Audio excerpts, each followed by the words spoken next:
La grâce de la nouveauté et la longue habitude, quelque opposées qu'elles soient, nous empêchent également de sentir les défauts de nos amis. La plupart des amis dégoûtent de l'amitié et la plupart des dévots dégoûtent de la dévotion. Nous pardonnons aisément à nos amis les défauts qui ne nous regardent pas. Les femmes qui aiment pardonnent plus aisément les grandes indiscrétions que les petites infidélités. Dans la vieillesse de l'amour, comme dans celle de l'âge, on vit encore pour les maux, mais on ne vit plus pour les plaisirs. Rien n'empêche tant d'être naturel que l'envie de le paraître. C'est en quelque sorte se donner part aux belles actions que de les louer de bon cœur. La plus véritable marque d'être né avec de grandes qualités, c'est d'être né sans envie. Quand nos amis nous ont trompés, on ne doit que de l'indifférence aux marques de leur amitié, mais on doit toujours de la sensibilité à leur malheur. La fortune et l'humeur gouvernent le monde.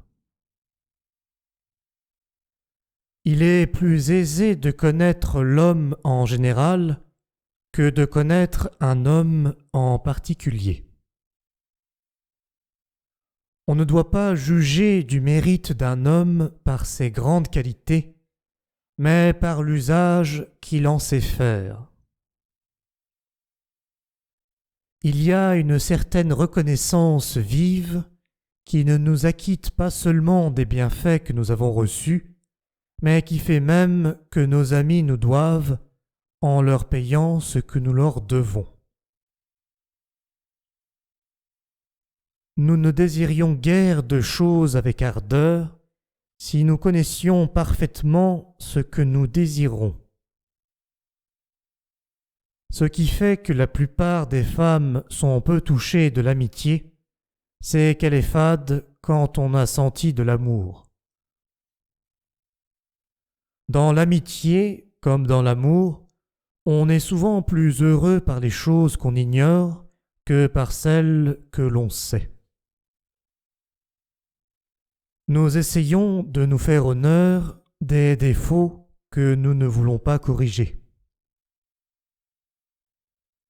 Les passions les plus violentes nous laissent quelquefois du relâche, mais la vanité nous agite toujours. Les vieux fous sont plus fous que les jeunes.